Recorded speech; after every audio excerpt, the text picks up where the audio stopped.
Bonjour, je suis le docteur David Goldblum.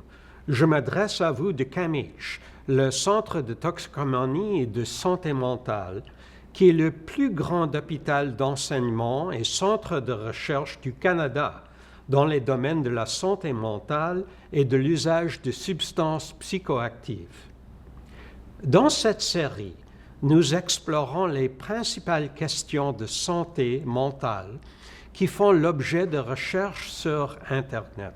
Aujourd'hui, accompagné de Mirella, nous réfutons les idées fausses qui circulent à propos de l'autisme. L'autisme est une forme de handicap du développement du cerveau. Il ne s'agit ni d'une maladie mentale, ni d'un problème de santé mentale, ni d'une déficience intellectuelle. Ajoutons que l'autisme n'est pas causé par les vaccins. Si vous êtes autiste, vous êtes né avec un cerveau et un système nerveux qui présentent des différences particulières. Celui-ci peut affecter vos sens, vos comportements et vos mouvements. L'autisme est un phénomène complexe. Il ne nécessite pas un guérisson. C'est tout simplement une autre façon d'être. Il est possible que vous ayez mal à communiquer. Il se peut aussi que vous percevez le monde d'une façon autre que les personnes qui ne sont pas autistes. Lorsque quelque chose vous fascine, il se peut que vous vouliez en répéter l'expérience. Cela pourrait être le cas de sensations qui vous sont agréables. Par exemple, éprouver le contact avec des couvertures lourdes qui vous aident à vous apaiser. Vous sentez peut-être des pressions à agir de manière à satisfaire des personnes qui ne sont pas autistes, ce qui suscite d'autres problèmes. L'autisme peut se manifester chez n'importe qui.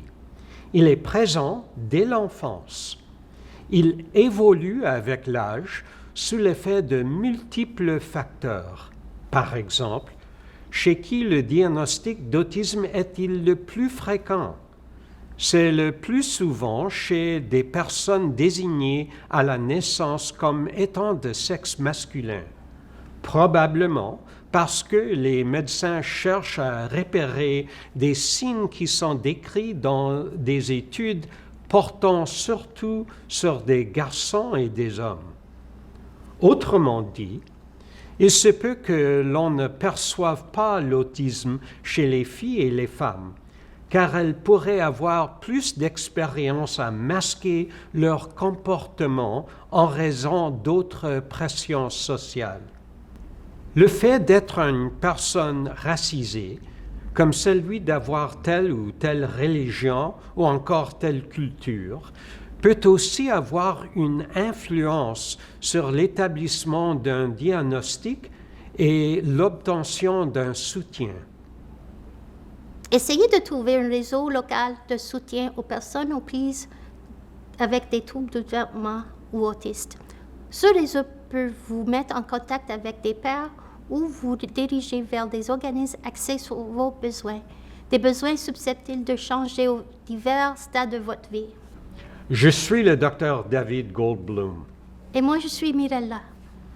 Merci de nous avoir suivis dans cette exploration de l'autisme. Vous avez aimé cette vidéo? Abonnez-vous à notre chaîne pour découvrir d'autres présentations sur la santé mentale et l'usage de substances psychoactives appuyées sur les données scientifiques.